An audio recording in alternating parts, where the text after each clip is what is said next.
Good morning, everybody. Welcome. This is the February 11th meeting of the Westwood School Building Committee.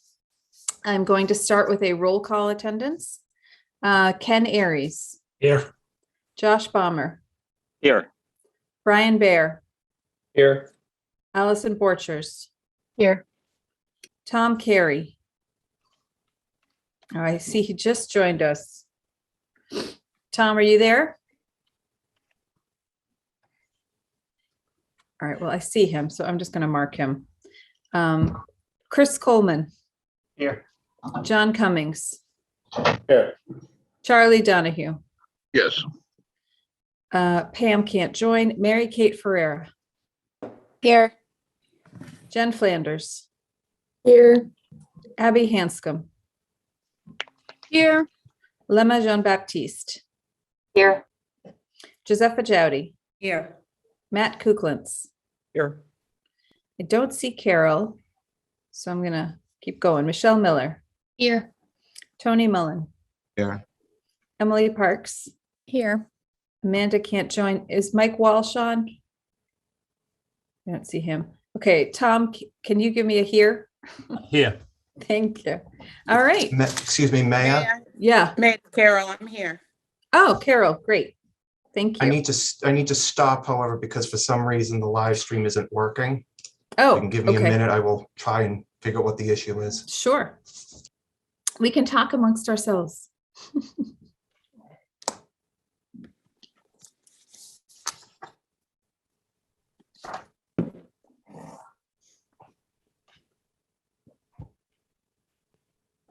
John, do you have any bells you can ring?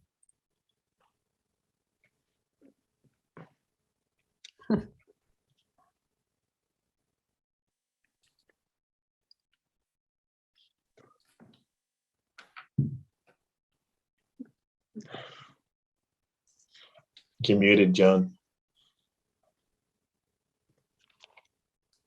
I was saying at 8:30 you'll hear one bell, and if we get Oh. to 9, you'll hear 2. I put it into the computer, now I can't get it out, so I just live with it.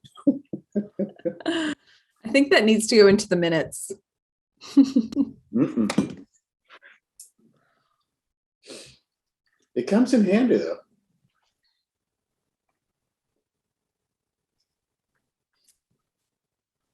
My mother has a grandfather clock that bongs every quarter hour. And whenever I take a meeting from her house, it's bonging in the background. It's such a nice sound though. It's a very nice sound, a little distracting. Maya, we're all set. Sorry about that. Great. All right. Thanks, John. Okay. I would like to recognize the live stream available online at www.westwood.k12.ma.us/live to provide real-time public access to the activities of the School Building Committee in accordance with an act relative to extending certain COVID-19 measures adopted during the state of emergency. This meeting is also being recorded for later broadcast on Westwood Media Center's platforms. And as always, we thank Westwood Media Center for everything they do for our town. All right, jumping right in with the chair's report, I wanted to give everyone an update on membership. So as you know, this group was comprised way back, I don't know, a few years ago at this point. And the membership was really, well, the group itself, School Building Committee, is a requirement of the MSBA to win with any of these projects. And the membership, a lot of the members are prescribed by the MSBA. There's a list of certain people that need to be on this committee. However, and so this committee, as you know, has done a fabulous job of moving this project. However, Westwood Charter, the town of Westwood's charter dictates that all municipal buildings must be constructed by the Permanent Building Committee, which is I think now it's a 7-member board. John, our illustrious John Cummings, is the chair of the board. And so we have been working with town council to try and figure out how we can satisfy both the MSBA requirement to have the SBC and the town charter requirement for the PBC to oversee the construction of the building. And so what we have worked out with the PBC and with town council is that all of the PBC members are going to join the SBC. as members as well. And we will have joint SBC, PBC meetings with 2 sets of minutes for each entity. One set of minutes, each entity will have its own set of minutes. Because the charter specifies the PBC must be making decisions, that means that the only voting members of the school building committee will be the PBC, and everybody else on the SBC will be ex officio non-voting members. So I think that, John, can you remind me of the current membership of the PBC? Right now, there is 7 voting members. You being what they call a temporary member, but is also a voting member. You only get to vote on projects for the Hanlon project, none of the other projects that come before the SBC.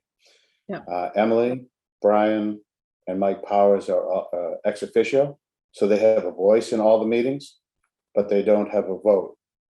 When people from I'll say the regular PBC that are voting members, we assume that at least one, if not 2, are going to drop off, and we'll pick from the ex officio. Hopefully they'll move into that position. And I just want to reiterate for this group that the main reason for the PBC is checks and balances. We're not there to decide anything you guys have done. You guys, the school building committee has already come up with a project.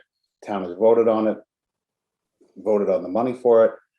Our job is checks and balances to make sure that the project gets done and we pay for the contractor as he completes it. We have an amazing OPM that we've worked with before, which is Tim, you guys are familiar, and Brian Darvis and Chin. You guys know Chin and Tim from the last 4 or 5 years of this. Anyone know Brian those guys? will be our project manager, who'll be our boots on the street. So it's a great team, and no one will mess up anything that this group has done. Yeah, and How's from that's perfect, John. Thank you. From a practical purpose, the way we've really discussed it is that all of the main role of, as John said, the main role of the PBC is related to budget and construction oversight. Any sort of design questions that may come up, there will be some. There aren't going to be a whole lot because this group has pretty much designed, particularly once we get through the next couple of meetings, this group has really sort of set what this building is going to look like inside and out. So there aren't going to be a whole heck of a lot of design decisions coming up, but anything that will come up, I think the PBC, because these meetings are joint, that's purposeful so that the PBC will listen to the SBC, discuss those design options, and then the vote will be taken by the PBC. But as John mentioned, it is sort of the intent to follow the lead of the SBC on matters related to design, and anything related to budget and construction oversight will be the PBC. So what that means for this group is that everybody is, I'm hoping that as many people from this group continue to be on this, even though the status will be ex officio. Of course, you don't have to be on it. I realize that most of the fun part of this job has been done, right? Designing the building, and maybe managing construction isn't quite as exciting. But there are, like I said, there are certain people I think that do have to be on the SBC. They do not have to be voting members, which is why we can make the PBC the voting members. But we will let you know if your name is on that list of people that the MSBA requires. And we'll let you know otherwise. And it's completely up to you whether you want to remain as a part of the SBC or whether you'd like to step off. This reorganization is going to happen in May. At the May SBC, that'll be the first SBC PBC joint meeting. So we do have a couple of months until then. You certainly don't need to say anything. You can think about it, you can do whatever. But I'm hoping that those who are interested in staying on the SBC will stay on the SBC, and those who have decided that they'd rather just kind of watch the live stream Friday mornings at 8 are welcome, of course, to do whatever you want. But that's really the only way we were able to figure out how to comply with the MSBA and the town charter at the same time. It was a little bit of brain damage, but we did it. So does anyone have any questions about that? I know it's sort of a wonky concept. We think it'll work, but does anyone have any questions?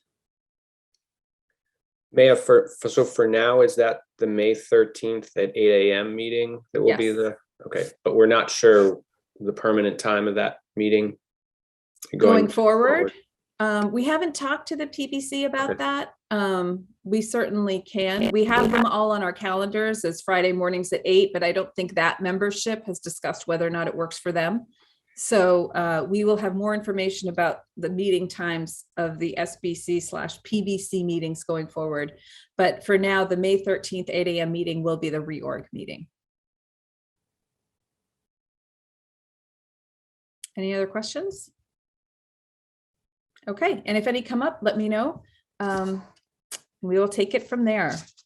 All right, we have one item for discussion today, and this is as you will, I just want to set it up a little bit. As you will recall, last week we showed a sort of a budget, the current budget that we had, which was, our project budget and then a contingency. And what Doran, Whittier, and Compass have recommended to us is that we take a little bit of that current budget, look at what we can do to value engineer, look at some things we could perhaps make alternates, and build in a buffer in addition to the contingency, to build in a buffer.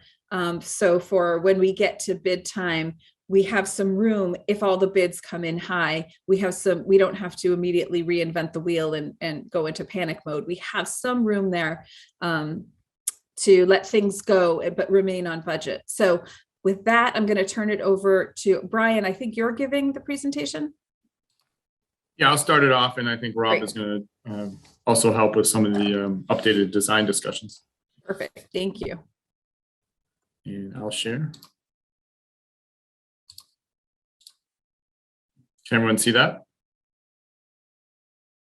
Okay. All right, thank you, Maya. So yeah, just an update on the conversation we started at the last meeting, and also an update on that 7-month look ahead that we presented at the last meeting as well.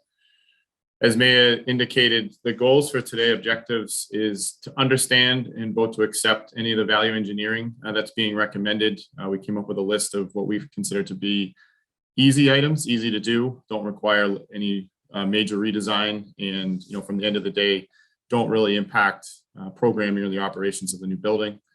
Secondly, understand and vote to accept the conversion of some of these items into alternates, so they'd still be in the project, but as Maya alluded to, it would become a bid day decision of whether or not those items would maybe fit in the budget or could be perhaps procured later or differently during the project, either out of FF&E or out of contingency or at some other point.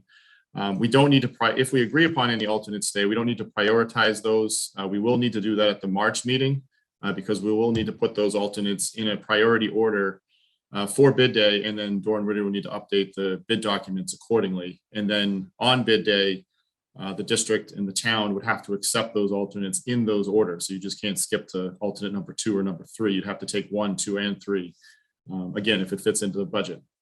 And then lastly, just understand some of the potential soft cost budget modifications that we've identified that we could use on bid day as another cost management tool. Obviously, if the VE happens and we take some things as alternates, but we can't afford everything as alternates, the bids come in a little bit higher, there's some money in other parts of the budget that we could potentially modify, or budget items that we could modify to help create more of that buffer. So really the only decisions today are agreeing on what will be included as the value engineering. Doran Whittier will update the drawings accordingly, and then agreeing on what could be converted to an alternate. And I'll quickly go through these categories, and then Rob from Doran Whittier will give a little bit more background to some of the design items. So as Maya mentioned, at the last meeting, we talked about this line where we did our 60% CD base estimate. We were on budget at the $70.3 million, which represented by the orange line. The 2 alternates that the committee had already come up with earlier in the process of the UV for the HVAC system in this kind of the second phase of landscaping, were above that 70.3. So they were kind of outside of that construction cost. So that's something to keep in mind. We did estimate those, so we had values for those. But they were above the 70.3 line.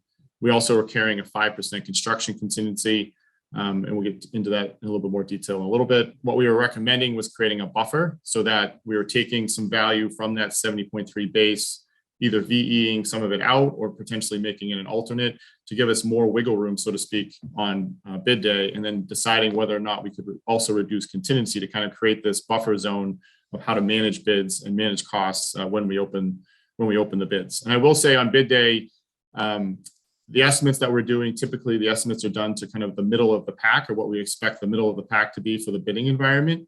So hopefully there's bids that come in and they're under that, and we're able to basically accept everything and the project kind of remains as currently constituted.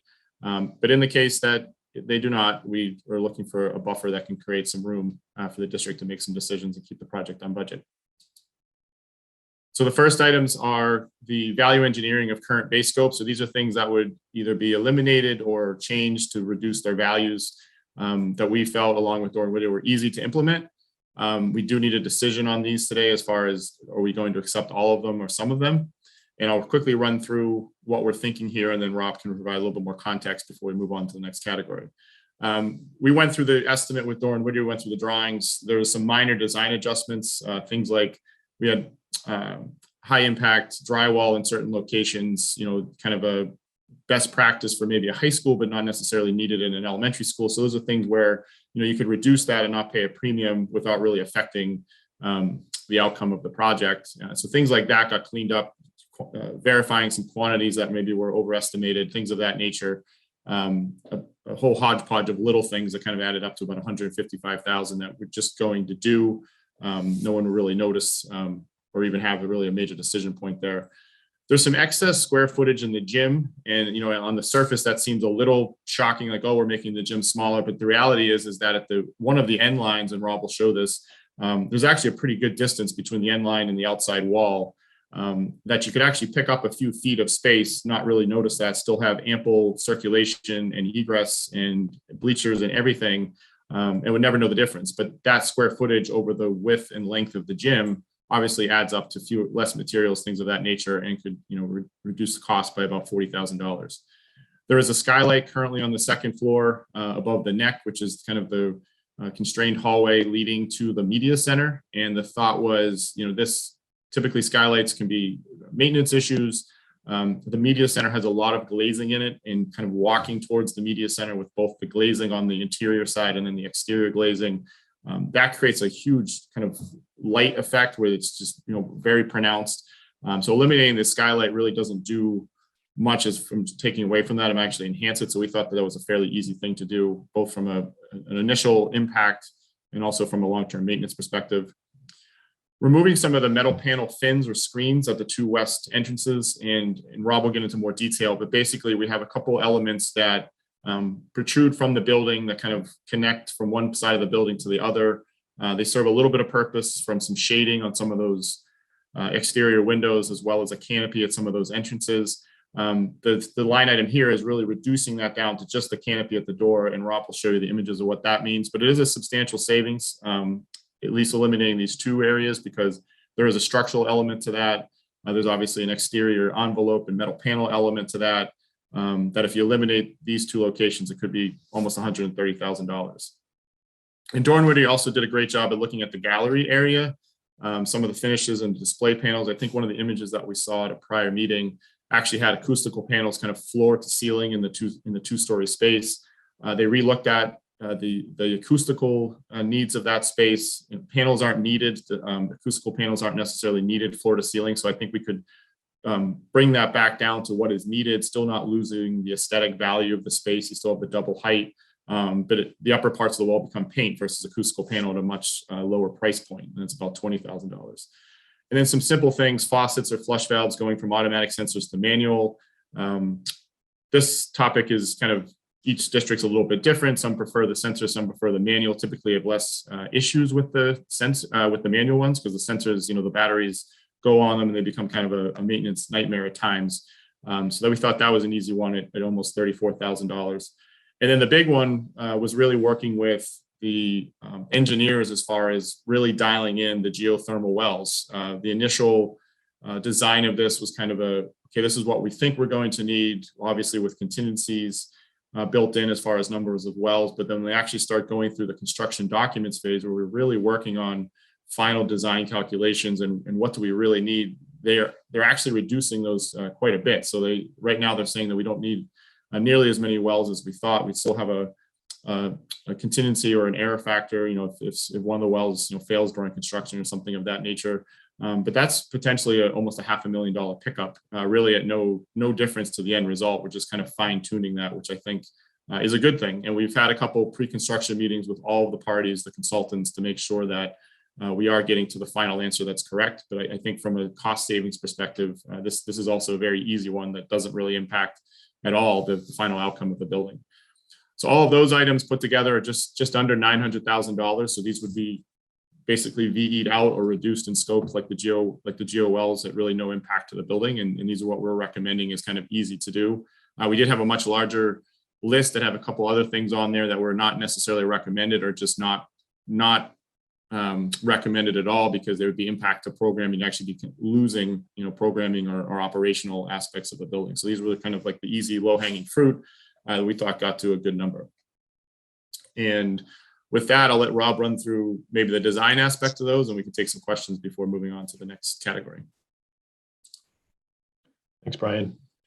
Yeah, I was wondering if you could just zoom out just a little bit on the slides, because it seems like the view is just cutting short. Yeah, there we go. So this slide is just to give everybody a frame of reference. We're going to zoom in on the next slide to the gym. So this item looks at reducing the size of the gym by 2'8". It basically slides the southern wall to the north by 2'8". And so what you see on the dimensions there, are showing the distance from the main court out of bounds line, and then the side court out of bounds line, and then the side court out of bounds line to the wall.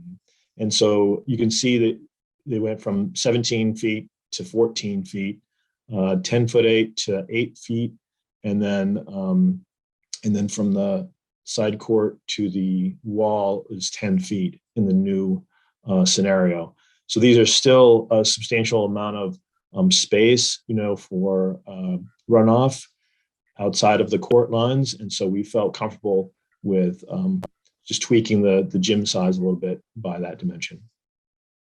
Hey, Rob, what's the off-court dimension? Like from the edge of, so if you're a ref and you're looking at the off-court,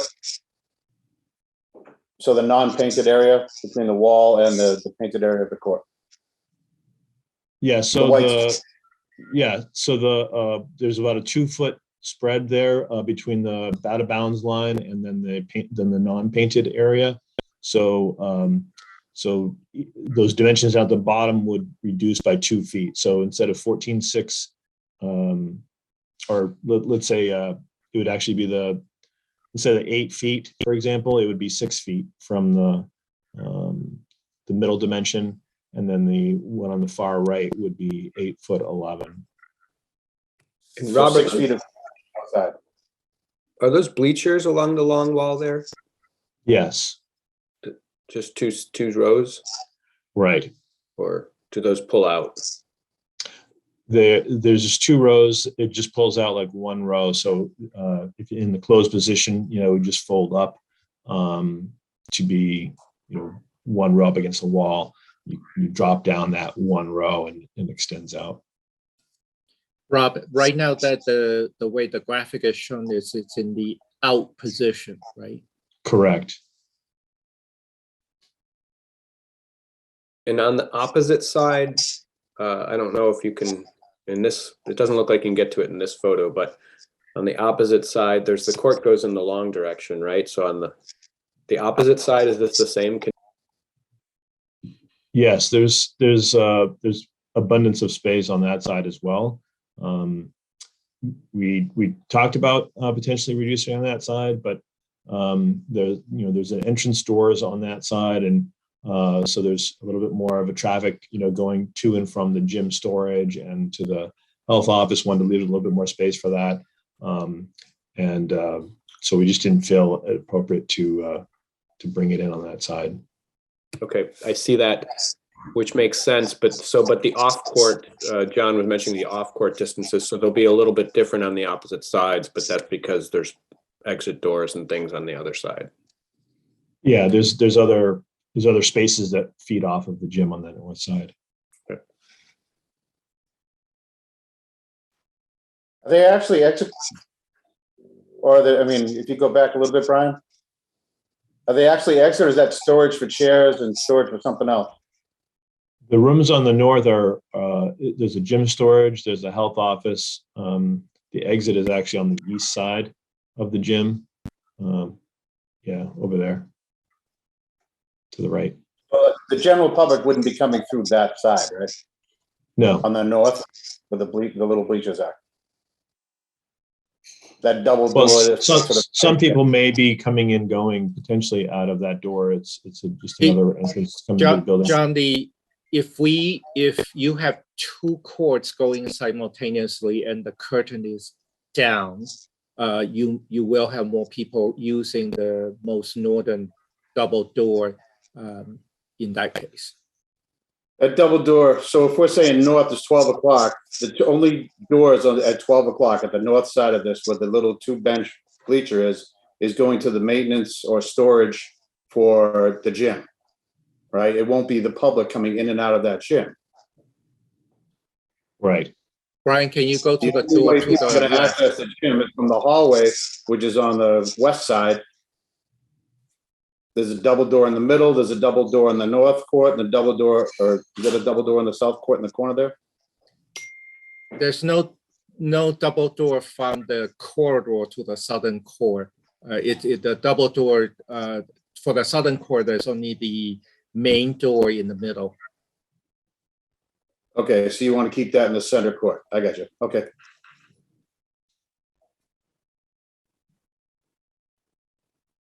Okay. Thank you.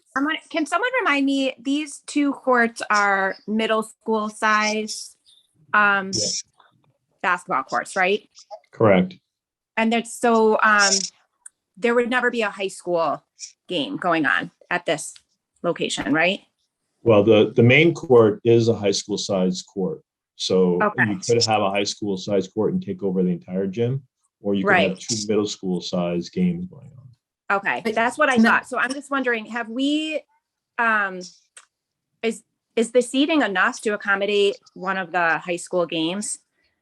Like, it doesn't look like it'd be, I know a lot of times all the students go, but which maybe this isn't a location where that can happen, but do we have enough seating there for a high school game for Westwood parents and the opposing team's parents?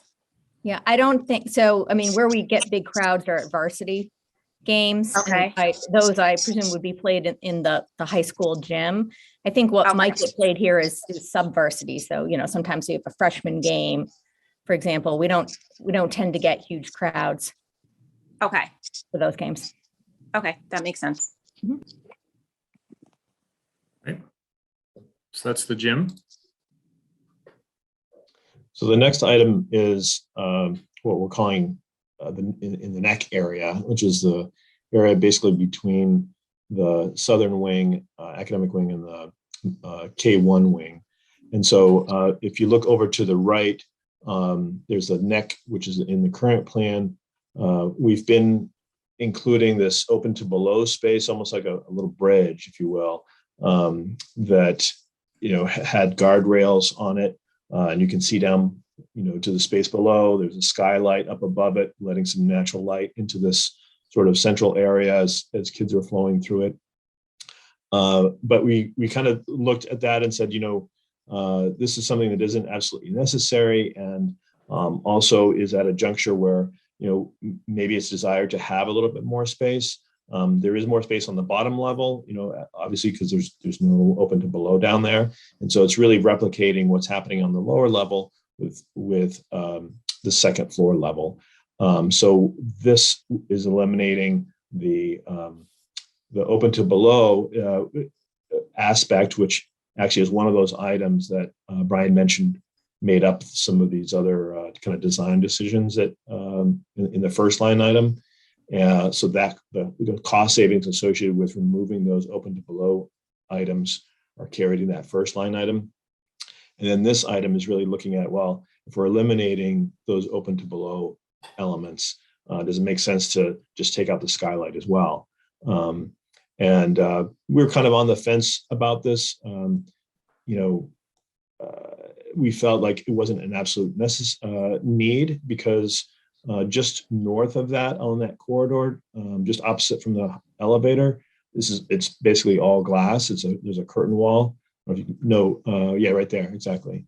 That's all glass, so that's letting in, an abundance of natural light there. And then as you're proceeding south down the corridor, you're looking ahead to the media center, and out that glass you can see directly out to the outside, further, beyond the library. So we didn't really feel that it was absolutely necessary to put a skylight in this location.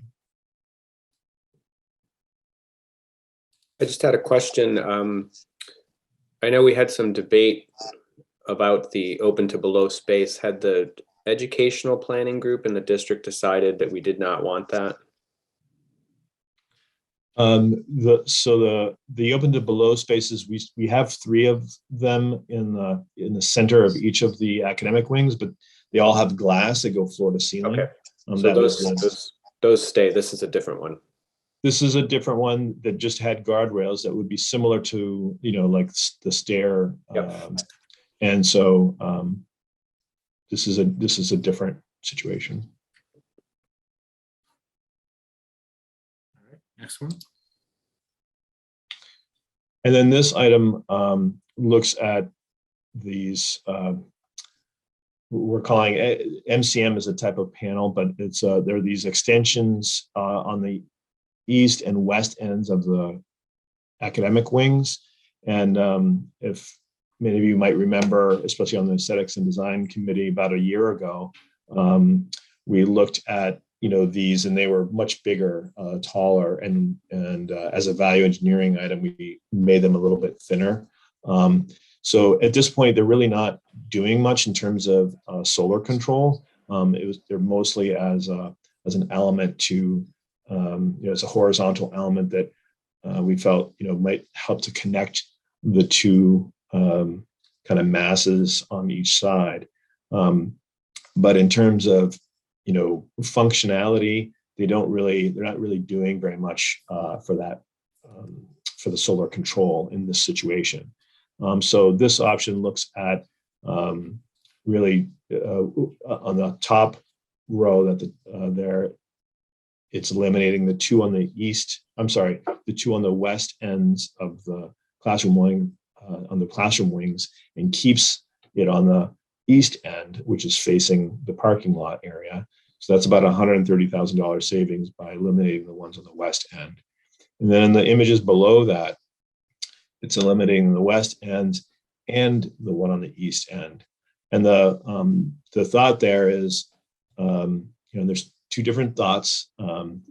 So one thought is, let's keep it where it's facing, the parking area, because it provides a sort of visual appeal, for people approaching the building, and it's the look that we've been kind of showing. And then the other thought is, you can go to the next slide. The other thought is, if we're going to eliminate these, let's be consistent about it at each of the locations. And that would actually result in another, an additional, I think $60,000 savings by eliminating this one as well. And so, yep, go ahead. Sorry. So I'd love to hear people's thoughts on this, because as Rob mentioned, right now these things are on 3 ends of the building. The one in the front that Rob is showing, and then the 2 in the back of the building facing the woods. So I think eliminating the 2 in the back is somewhat of a no-brainer. I mean, nobody sees it, but that's just my opinion. I'd love to hear from other people. The question is, what about the one in the front? As he mentioned, if we keep the one in the front, it's a savings of $130. If we remove the one in the front, it's a savings of $190. So I'd love to hear people's thoughts on what they think. I'll go. If it's not doing any function, I don't see why we're going to keep it. I mean, if we shrink the gym, this should go before that. It's just aesthetics, and you already have that gray line almost without the shield in the front.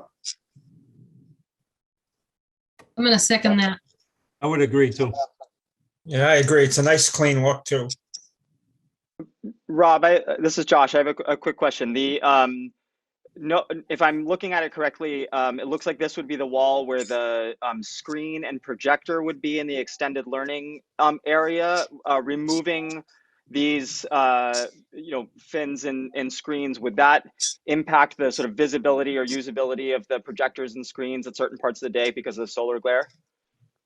No, each of these windows is outfitted with a motorized shading system. So there would be blinds basically that would come down and cover the window. Okay, great. Rob, were these ever in the energy model? Not really, because these are on the east and west sides of the building. So how they acted in relation to the solar transference really wasn't very much.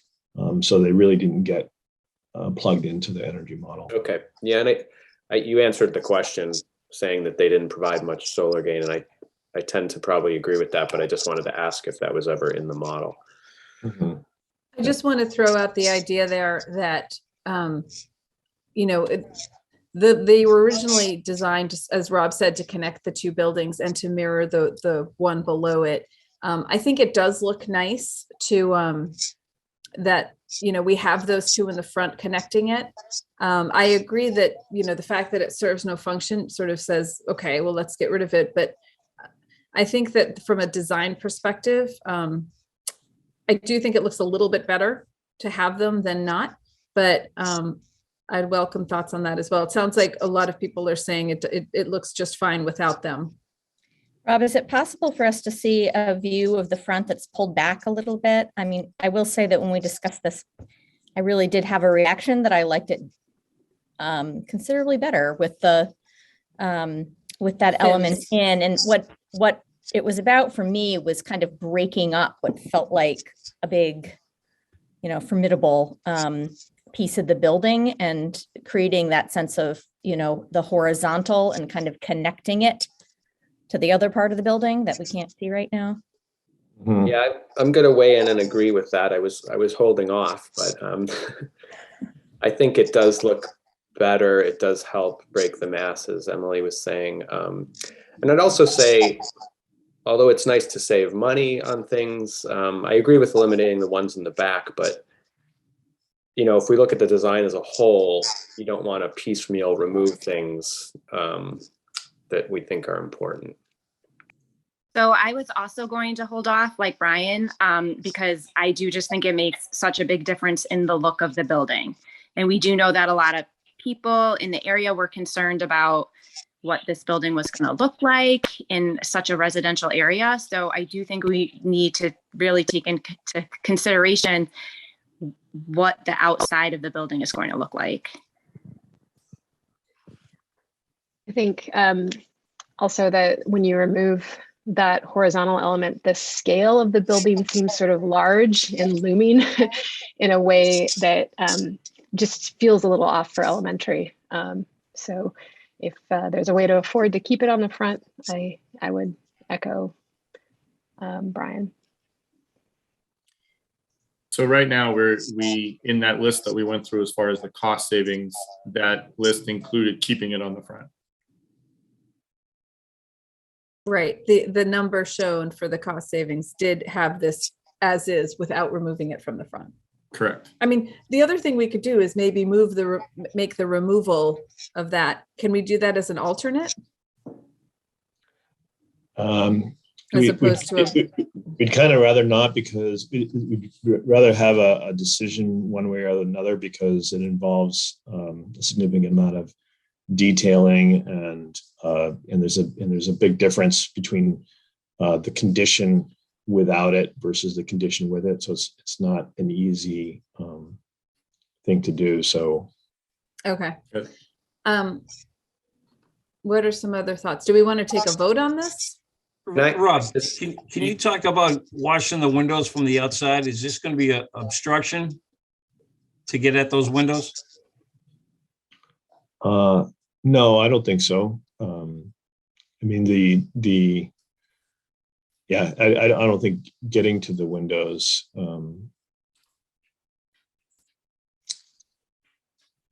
There is space there.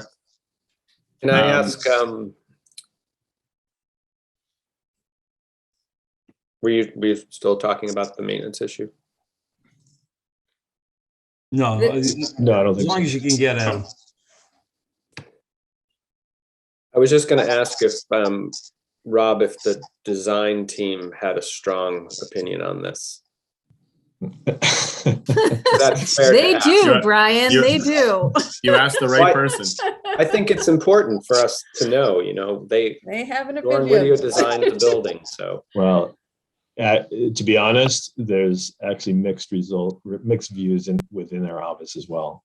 There are some of us that feel like that, you know, the purity of the design is that you should have the same element, you know, at each of the different ends so that they are all acting together as a whole and the design as a whole, as opposed to having one thing happen on one side, but, you know, the ends on the other side don't have it.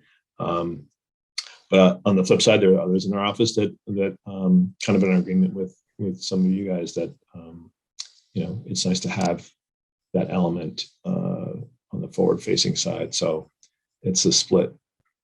Yeah, and I think it's also not uncommon to have sort of more design elements on the front of the building than there is on the back of the building. That's, you know, some things that buildings do. And Rob, correct me if I'm wrong. I mean, Maya, if we're going to revisit this at the 90% CD estimate to see if we've realized the value engineering and the pricing of alternates, and if we're really in a pinch, I mean, this isn't the hardest thing to maybe take out if we absolutely need to, but we may have to come back to this. Let's put it this way. It sounds like there isn't a consensus. So if we can hold on this till we get the 90% pricing back, like as Brian suggested, is that, can we do that? we can do that. And if we agree to move forward with the two other areas now, we could do that and table this one. Well, oh, go ahead. Yeah, I had asked a question earlier about, and Rob mentioned that this, requires some additional work, detailing structural work and such. And do these VE items include the design and engineering costs of adds and deletes? Because that can be a large part of that cost. If we make a decision right now and say, okay, we're going to eliminate the two on the other side, and we're going to keep this one, and we proceed like that, there's no additional effort on our part. We're just going to move ahead with it. If at a later point in time, it's decided, hey, we're going to put this other, put this other one and create an alternate, and which requires some additional time for us to do additional details of what it would look like without it and so on, then that may trigger some additional services associated with it. I didn't think we were voting on anything until we got the 90% in. Because the 75,000 for this may or may not be relevant. We may come under, and then, what do you have to redesign the building? If we decide we are that these are all today. We are voting today whether or not to accept the value engineering recommendations, and whether or not to accept the items to be placed on alternates. right, but that doesn't change the design factor. That we don't know. We're not asking you to change the design until we get to the 90%. Yeah, but there is, as Rob was just saying, I wanted everyone to realize there is sometimes substantial work in making things alternates. I'm going to jump in here. So that I agree with Rob that this one is clumsy to make it into an alternate, even though it might be. But because if you were to, eliminate this, right? There's a whole set of details that then there's no steel penetration, and then this metal cladding panel come into intercepting the field of terracotta. So that detail disappears if we take it all out, if we take all three. So that's a very, but if you keep this, then we have two different, then then there is an additional set of details right there. And then the steel is also, steel framing will also change because I think we're at a point right now with the design that if we make the decision on the two other ones today, that's pretty straightforward. I think the work is, if we decide at the 90% to then make this an alternate, which we wouldn't recommend, that's additional work for Doran Whittier. And then to take it out, they would have to, it's probably easier to take it out than to add a new element, right? Because they're just eliminating some definitely details. not, yeah. So I would think that I definitely think there's potentially some additional work for Doran Whittier, but it's not a huge redesign, I don't think, because we have the similar details already in the project. Take it out is not a huge. Which one's not a huge? Take it out, I think, would be less effort. Rob, correct me if I'm wrong. Taking it out is less effort than making it an alternate. Or if you didn't have these to begin with and we added these at 90%, that'd be a lot of effort because there's a lot of different details associated with them. Yeah, that's fair. My point is that any decisions after today, particularly something like this may require some additional detailing on our part of a different condition, may result in some additional services, but it's not nearly as much as it would if we were to try and add it back in later. So I think your assessment is accurate, Brian. I'm going to agree with that, to not make it an alternate if I understand Brian Jarvis and Rod correctly. And everyone keep in mind, if because we're basically paying them to engineer and detail this, and then if we take it out, we're kind of saving some money on money we already spent. I'm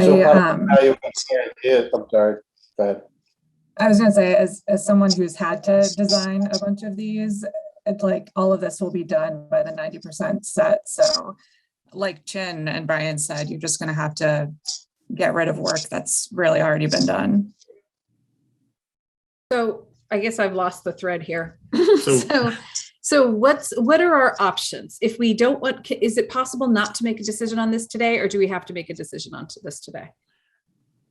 So I would summarize it as, you could make a decision today on the two that we're currently recommending, which is the opposite ends of the building. Right. You don't necessarily have to make a decision on this today. I mean, there will be, there'll be a minor adjustment in design costs possibly if it gets added later or deleted later, but the real cost savings is from the construction cost of building it and the materials. So decision point today would be decide what you want to do with the west end. If you table this, we would have to make a decision at the 90% set to either take it out. It doesn't sound like we want to make it as an alternate. And Doran Whittier might incur some additional, I would think minimal costs to then take it out and basically fill the field with terracotta. All right. So in the interest of time, what I suggest is that it sounds like no one is objecting to taking it out on the back of the building. Is that correct? If you do, speak now.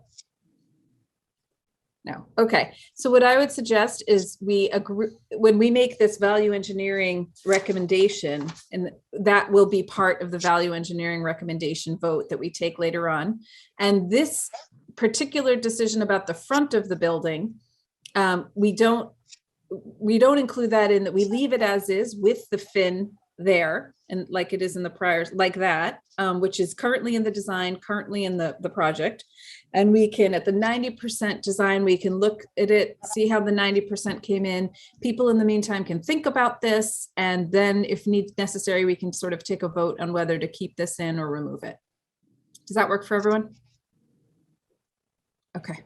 All right. I just want to keep us moving because I'm looking at the clock here. Right. So I think this is the last element, is the gallery area, Rob. Yeah. So one of the items that again fell into that very first line item on the list was looking at different ways of dealing with the stairs at the gallery. So this is at the connection between the public area. You're coming in from the lobby space. You're going past the cafeteria and you're headed towards the academic wing. This is the stair that's at that sort of notch transition leading into the kindergarten first grade wing up ahead. And so what we are planning to do is make it an L-shaped stair rather than a U-shape. And so there's some cost savings associated with that because we're eliminating one of the legs of the stairway.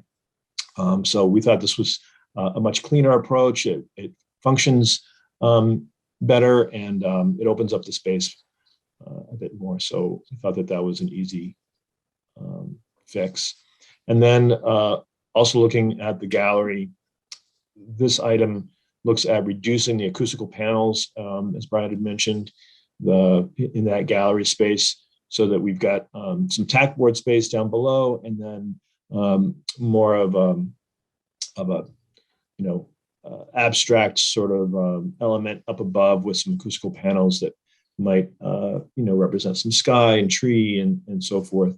We're still in development. This is just a work in progress, but this is where we're headed with this. And there's some savings associated with the reduction in the acoustical panels and the wood trim. Okay. Is this So I think just a question on this? Is this a space that we anticipated would be used for presentations, or not so much?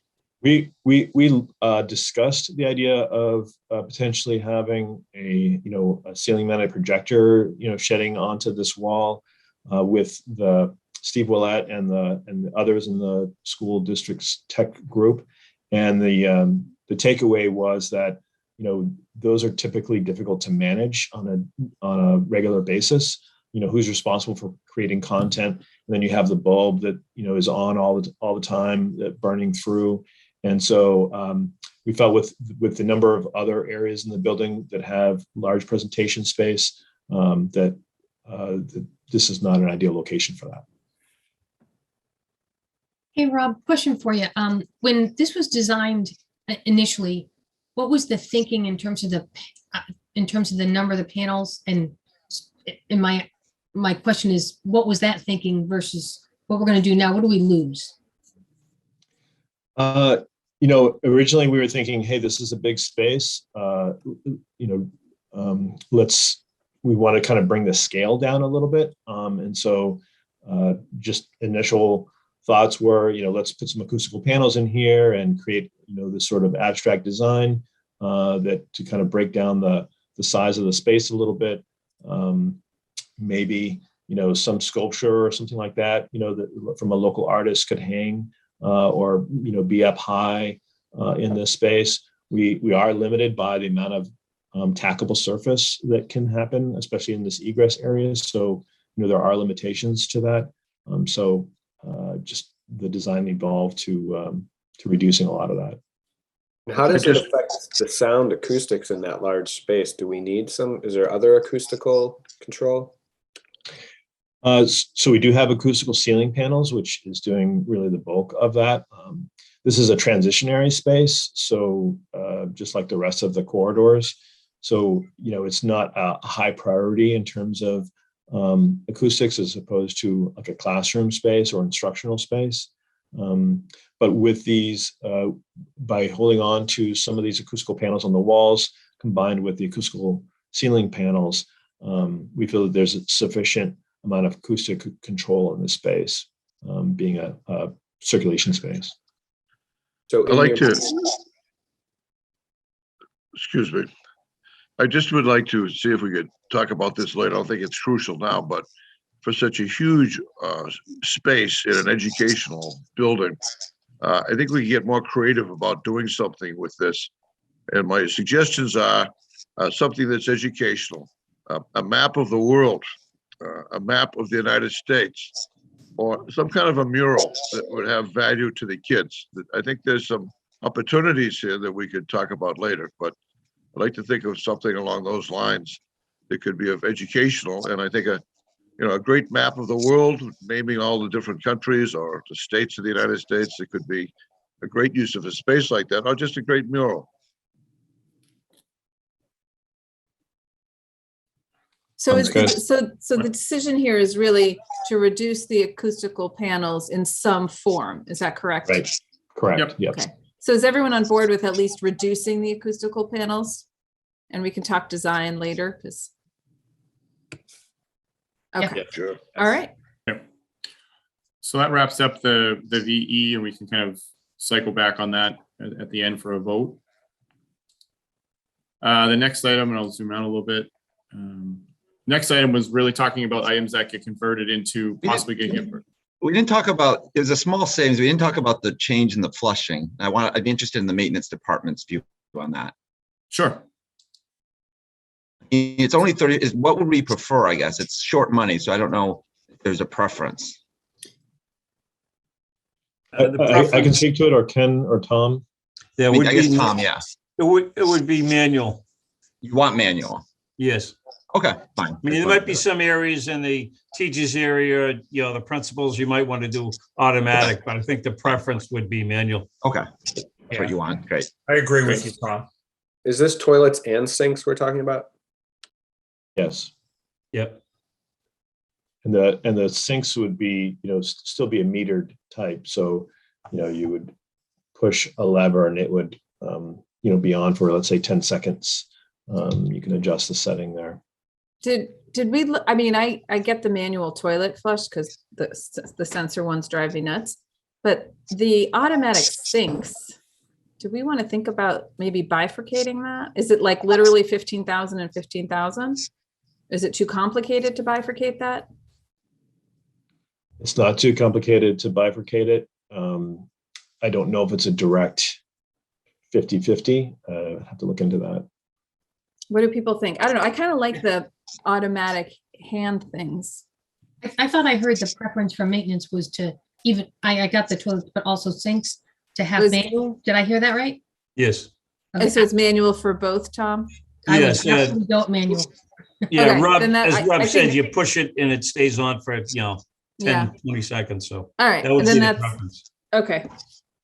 Okay, great. I had a question about, Rob, you can come back to this later if you wish, but I just had a question about the high impact drywall while we were talking about maintenance issues. Is this the right time to ask about that? Sure. Just curious about the location on where we're sacrificing that.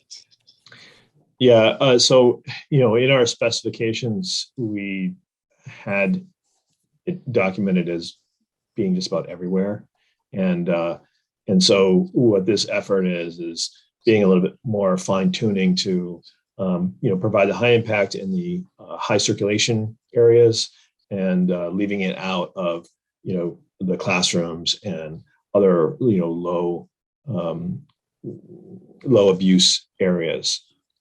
So that's the approach that we're taking, is, just having it at the high traffic areas. Okay, so you'll continue to see it in high traffic areas. We definitely have seen even like damage to tile walls in hallways at elementary schools because teachers move carts around and things bump into those walls. So some high traffic areas are really important.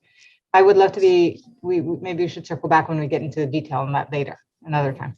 Yeah, what we can do, Lemma, is once we get that finished up in terms of identifying exactly which walls get it, we can send over a plan that kind of shows, okay, these are the walls that would have high impact, these are the walls that would not, and make sure that the school district's on board with that. Thank you. Mm-hmm. Can I ask a question about the geothermal wells? Yes. That's a big number. So I'd like to, do we know how many wells are being eliminated?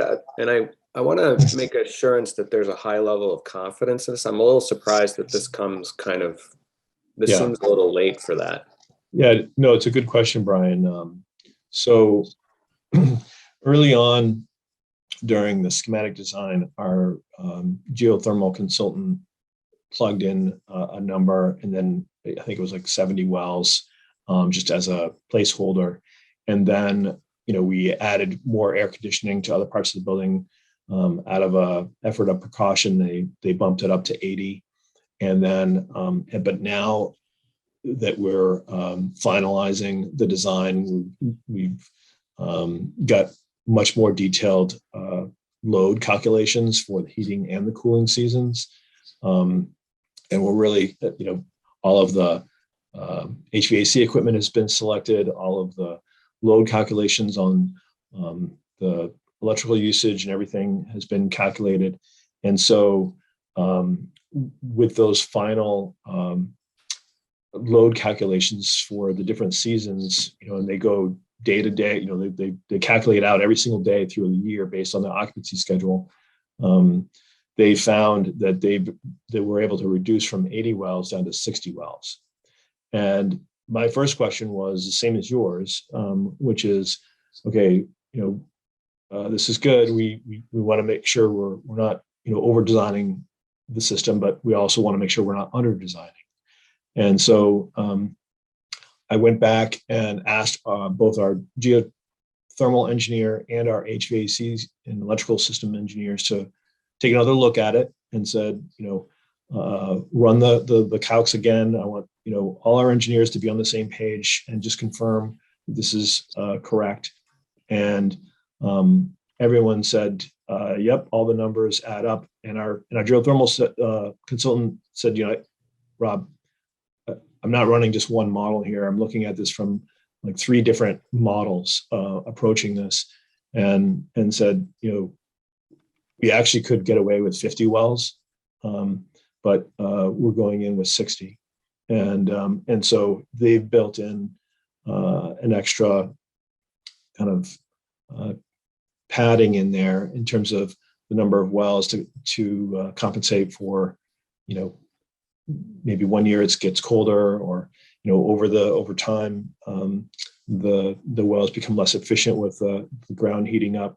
And so I feel comfortable that our engineers have taken a second look at it and have reconfirmed that they're comfortable with the 60 wells. Okay.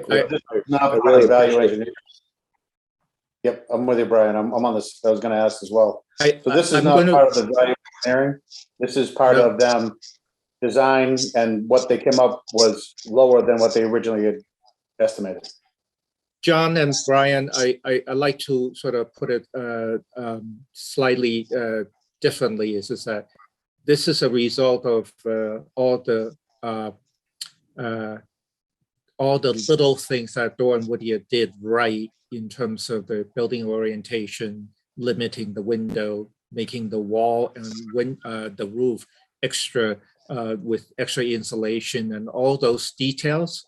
That's what you're seeing is they're paying off in terms of your load had gone down. And when they finally add up, this is what I'm not surprised that this happened, but this is what's happening is that all those efforts that Doran and Whittier team as a whole have made is paying off in terms of having a smaller HVAC system. All right, so the amazement of the team is this would have come in $500,000 less. This isn't part of our value engineering and cutting anything out. I just want to make sure that's clear. That is clear. Just the timing, I was pushing our engineers to, confirm these numbers, and so it aligned with this process that we're going through. So we had a handle on where we stood with the budget. But John makes a good point. I think we need to make clear that this isn't value engineering. This is just the result of further engineering work that has reduced the need for the geothermal wells, right?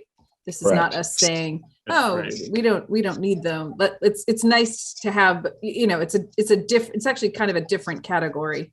Right. That's true. That's a good point. Yep. It's an important distinction I think we should make.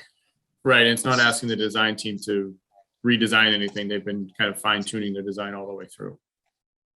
Right. Yeah, that's great. And thanks, Rob, for sharing all that detailed information. That makes sense.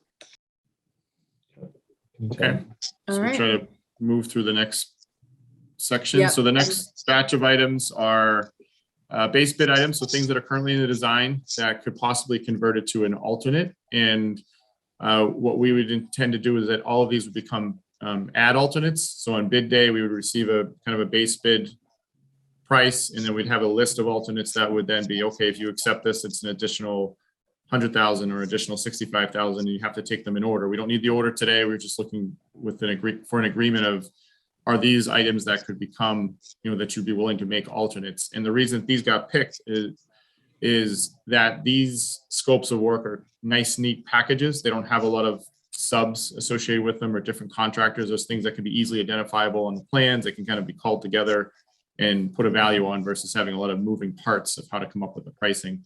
And as we mentioned earlier, you identified 2 items to be alternates already that are above the existing base cost of 70 million, the UV for the HVAC systems, and then the additional plantings in phase 2. So those are currently on the list for discussion of an alternate, whether they stay as an alternate and what order. The new items that we're bringing forward are kind of a culmination or a bunch of different little landscape things, some landscape boulders, some site furnishings, the raised garden beds, sand water tables, benches, picnic tables, et cetera. And Rob will show an image that kind of shows where those are located. A lot of those will come from the same sub and or vendor and kind of would be purchased as a package, so to speak, from the general contractor's perspective. So it's something easy to kind of price as a group, either accept it or you don't accept it on bid day. And things that could also be purchased, later on, they're at the very end of the project from either contingencies or FF&E money if needed at that point. The other item are the smaller peripheral items related to the playground.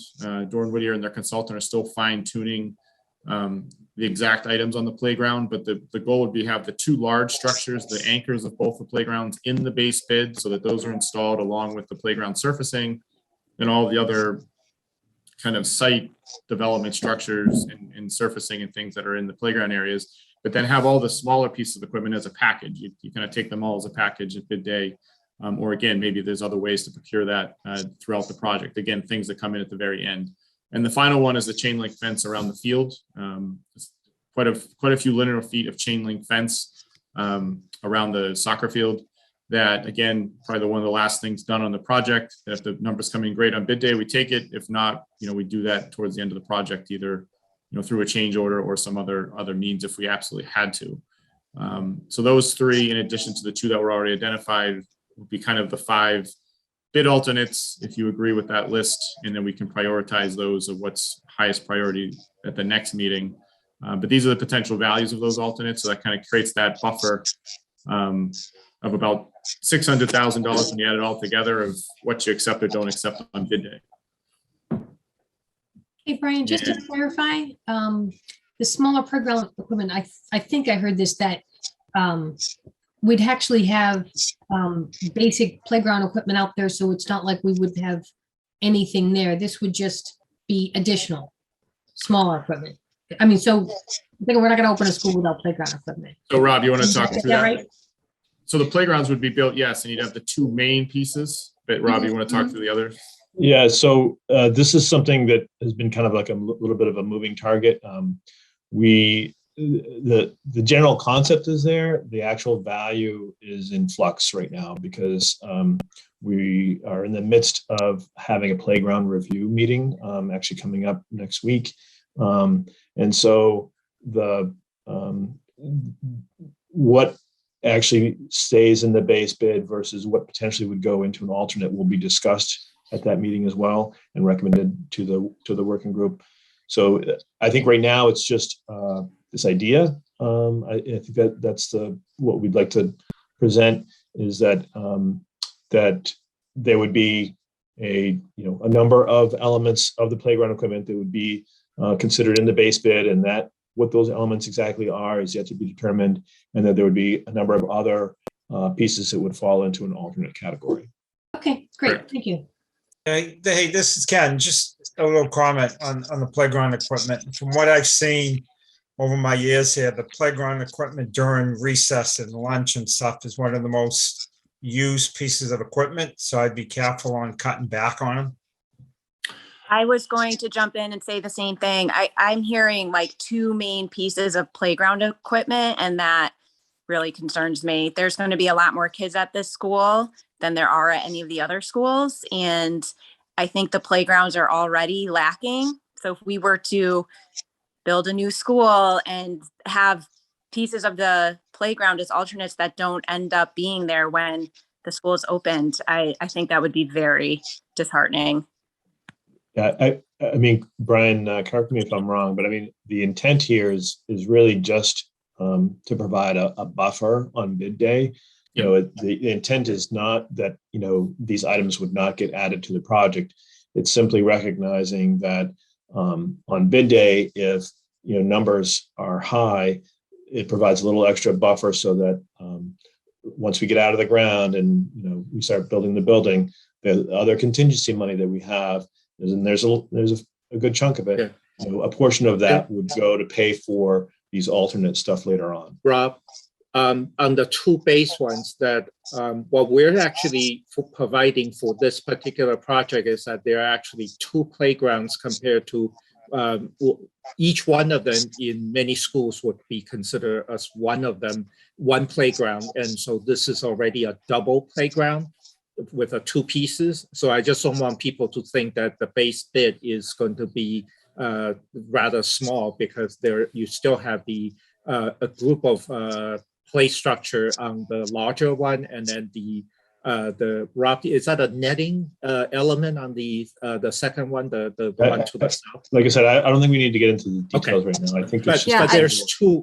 Yeah. Yep. Okay. So I'm really conscious of time. We're already 15 minutes over. Maybe it sounds like the playground equipment component of this is causing some consternation. Can we just sort of, I know you hate tabling things, but can we just agree maybe to look at removing picnic tables, benches, raised garden beds, and boulders and water tables as the alternate? And I don't know how much that will, the thing is that this is hard because we don't have numbers yet specifically for this. So I think we're hearing the concerns about the playgrounds. I think we should, the equipment itself, and maybe we just, for now. If I could just jump in, May. Yes, I understand what you're saying, and I agree. This is an easy thing. This of alternates. This is very easy to make a decision at the next building committee. Okay, so let's move on. I think at that point we will have had our playground meeting. And we'll Exactly. Right, and we'll have a better understanding of what's in there. And just to confirm that the alternates, it's not taking it out of the project, it's just changing how, when it gets accepted in the project. And it could be day one if it's priority number one for you and everything works. So it's different than value engineering. When it goes away, it's not in there at all. So that was the alternates. And then the final one is just soft cost contingencies or budget line items that we don't need any decisions today. This is strictly get the bids in and see where the budget is, and do we need to, basically come up with any additional monies to cover the cost of construction, kind of a worst case scenario.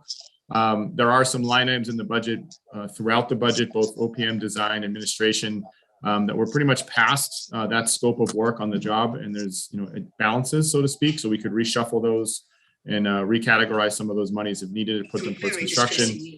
There's conversation on FF&E and technology, on bid day, if we need to pull some monies from those budgets, so to speak, to lower those budgets, we could do that. We just have that as a placeholder.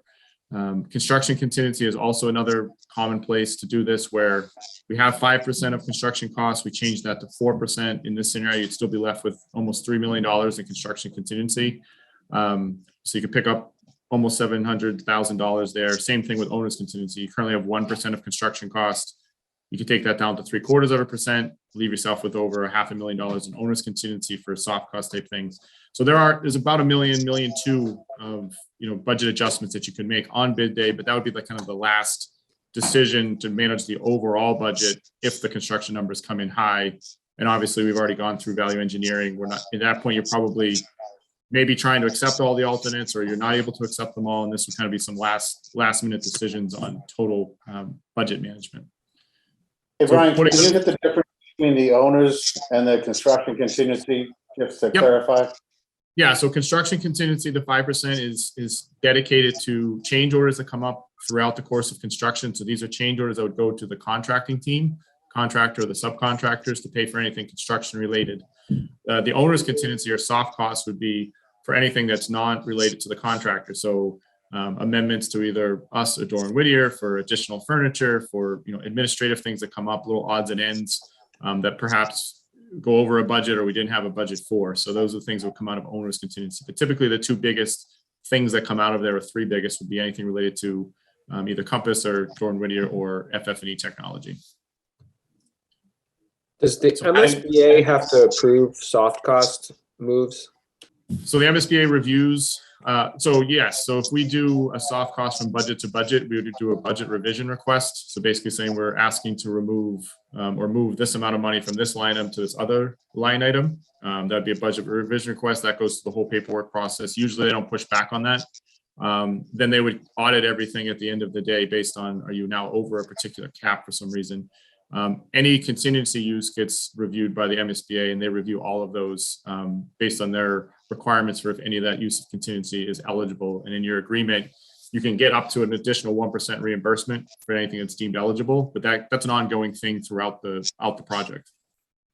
So the budget revision though can happen at bid day. That's not a problem.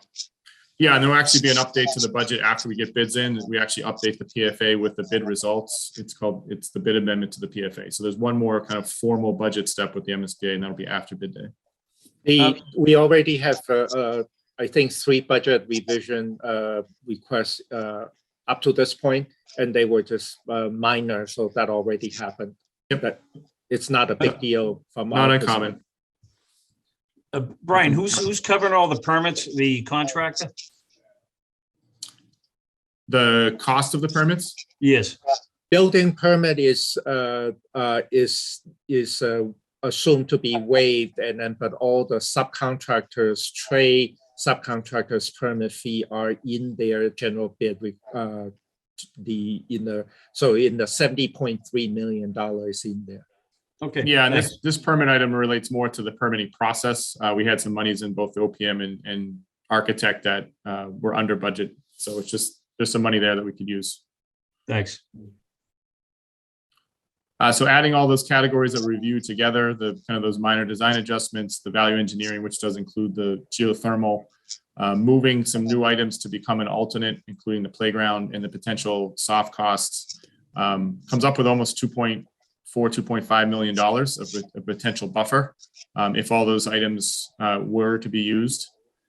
So what that does to the overall picture is this is where we currently are with the 2 alternates outside of budget, and then it creates this $2.3 million kind of assuming that you reduce construction contingency to 4% and dump some of that money into kind of a soft cost bucket. It creates this range of almost 3.5%, $2.4 million to handle bid day in one form or another. Again, hopefully we realize some of the VE that we've decided to take out of the project. We actually realize those savings at the next estimate. The alternates that we put in the project, we'll decide on bid day if we can afford them or not afford them. And then if you need to use some of the additional soft cost modifications, we could do that as well. I mean, the goal is, bids come in under our target, but if they don't, we have a little bit of a cushion and some options. If you don't change the construction contingency, where does that put you? You'd put leave it at 5%. Leave it at 5%. You lower that by about 700,000, John. So 1.7. And any contingency left over, we can be used for anything for the pieces that didn't get put in, all the alternates that we didn't use, correct? That's correct. The district can use the contingency, the MSBA, once you get over that 1%, they'll deem everything ineligible. There's things that you use it for that would be deemed ineligible regardless, but the district can still opt to use, every dollar of the contingency if you wanted to at the end of the job. I'm just weighing from a PVC point of view, we'd rather not lessen it from 5 to 4%.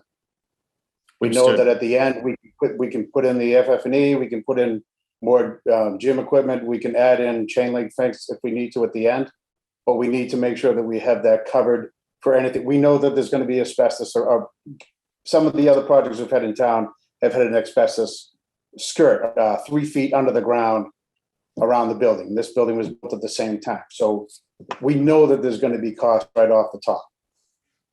Right, and that's part of the decision on, making those things alternates. It gives you some flexibility, but to potentially take those at a later time once you've kind of gotten over some of the bigger risks on the job, so to speak, but still being on budget to start the job. So that's part of that conversation.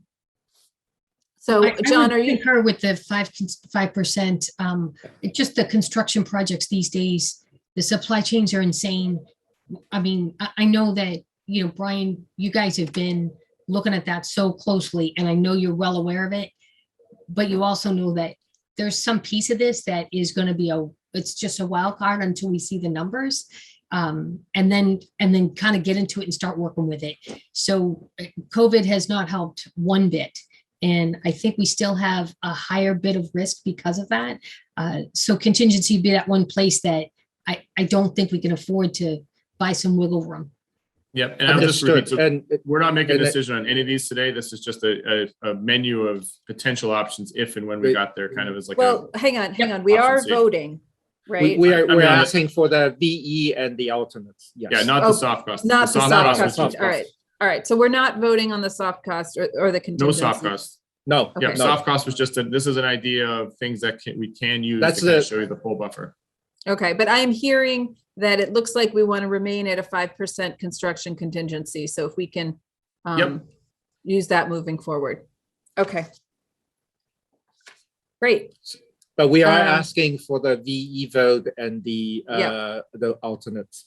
Yeah, so And I do think it's important, I can mention it during the vote, but I think it's important to remove the geothermal from value engineering and make it a separate line item with a different title. I mean, is that even something we vote on? No. You They're don't gonna need do to it anyway. vote on You don't that need to line vote on it. item. Right. We can So break it that's out. that's not a Yeah. VE thing. You Right. can vote on the other items on that list. You can make the motion that way if you'd like. Okay. All right, are there any more thoughts on this discussion? I know it was a lot of information. Apologies. I think we underestimated the timing of this. Any other discussion, any other thoughts? Okay, I'm going to move into the action items. So the first one is the vote to approve the meeting minutes of January 21st, 2022. Can I get a motion? So moved. So move. Second. All right, I'll do a roll call. Ken? Abstain because I wasn't at that meeting. Okay. Josh? Yes. Brian? Yes. Allison? Yes. Tom? Yes. Chris? Oh, Chris had to hop off. I'm sorry. He was Oh. in a meeting. Okay. John? Yes. Charlie? Yes. Mary Kate? Yes. Jen? Yes. Abby? Yes. Lemma? Yes. Matt? Yes. Michelle? Yes. Emily? Yes. And I am a yes. Motion is carried.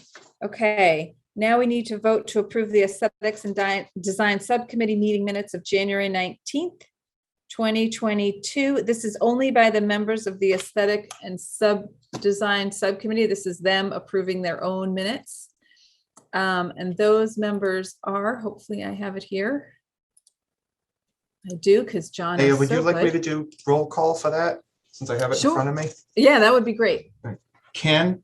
Oh, wait, Or actually, we need a I think- motion. Hang on, I sorry. need a motion. I'd like to Can I get- mostly accept the minutes from that meeting. Second, Okay. Ken? yes. Brian? Yes. Allison? Yes. Tom? Yes. John Cummings? Yes. Mary Kate? Yes. Jen? Yes. No Josepha, no Carol. Tony? Tony had to step off. Emily? Yes. And Maya? Yes. Thank you, John. Motion is carried. Now we need a vote by the entire SBC to accept the minutes that were just accepted by the Aesthetic and Design Committee of January 19th. Can I get a motion for that? So moved. Second. Okay, Ken, Yes. Josh, Yes. Brian, Yes. Allison, Yes. Tom, Yes. John, Yes. Charlie, Yes. Mary Kate, Yes. Jen, Yes. Abby, Yes. Lemma, Yes. Matt, Yes. Michelle, Yes. Emily, Yes. and I am a yes. Motion is carried. Okay, now we need to accept the value engineering recommendation. So this is everything we talked about removing from the project, with the exception of the fin in the front. We are not removing that. But everything else that was on that list. I'd like to make a motion that we accept the value engineering that we all talked about today, and that we accept the $500,000 recalculation from the geothermal wells. Second it. Okay, Ken, roll call. Ken, Yes. Josh, Yes. Brian, Yes. Allison, Yes. Tom, Yes. John, Yes. Charlie, Yes. Mary Kate, Yes. Jen, Yes. Abby, Yes. Lemma, Yes. Matt, Yes. Michelle, Yes. Emily, Yes. and I am a yes. Motion is carried. Okay, now we are voting to accept the items we talked about as alternates to be placed on alternates. I believe the one exception was the playground equipment. We are not yet including that as an alternate.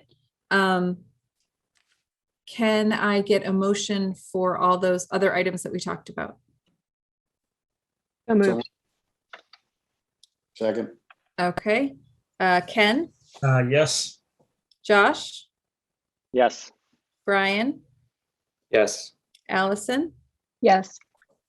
Tom, Yes. John, Yes. Charlie, Yes. Mary Kate, Yes. Jen, Yes. Abby, Yes. Lemma. Right, yes. Yes. Matt, Yes. Michelle, Yes. Emily, Yes. and I am a yes. Motion is carried. Okay, we need to vote to approve Compass Amendment number 6 for the construction document phase. This is to close out the service for the enhanced commissioning and automation consultants. I think Michelle has reviewed and approved. Is that right, Michelle? Yes, it is. Okay. And it was in your materials. So can I get a motion to approve that amendment? So moved. Second. Is there any discussion on the amendment? Okay, Ken, Yes. Josh, Yes. Brian, Yes. Allison, Yes. Tom, Yes. John, Yes. Charlie, Yes. Mary Kate, Yes. Jen, Yes. Abby, Yes. Lemma, Yes. Matt, Yes. Michelle, Yes. Emily, Yes. and I am a yes. Motion is carried. Okay, this will go a lot faster when we're back in person. Okay, final great. vote to approve the payment of invoices, and the invoices are totaling $371,891,891.13. They consist of the OPM Compass invoice of $28,000, a Doran Whittier invoice of $339,028.13, and an invoice to the Dedham Westwood Water Department. This is for utility company fees in connection with our permitting. That's for $4,863. Again, total of $371,891.13. Can I get a motion? So moved. Second. Any discussion? Okay, Ken, Yes. Josh, Yes. Brian, Yes. Allison, Yes. Tom, Yes. John, Yes. Charlie, Yes. Mary Kate,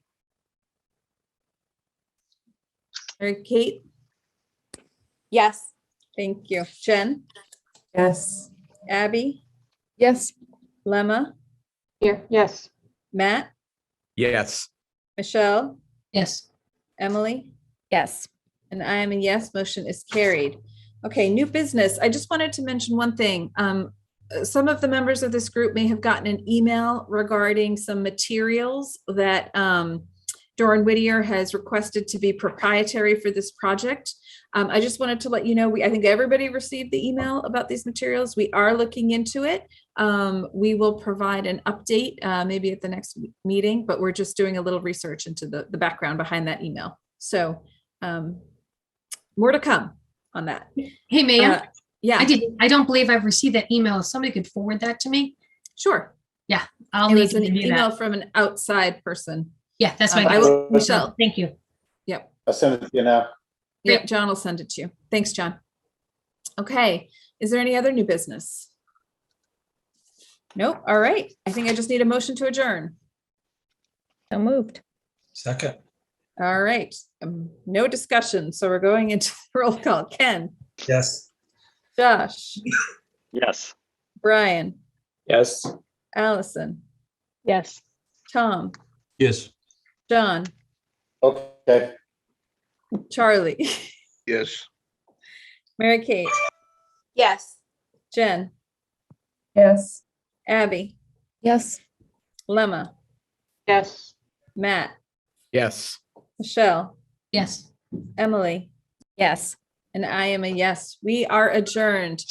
Great. Apologies for going over. Thank you for your patience. I hope everyone has a great weekend, and we will carry on. Great job, everyone. Thank you. Thanks, everybody. everyone. Discussion. Thank you Thank all. you. Thank you.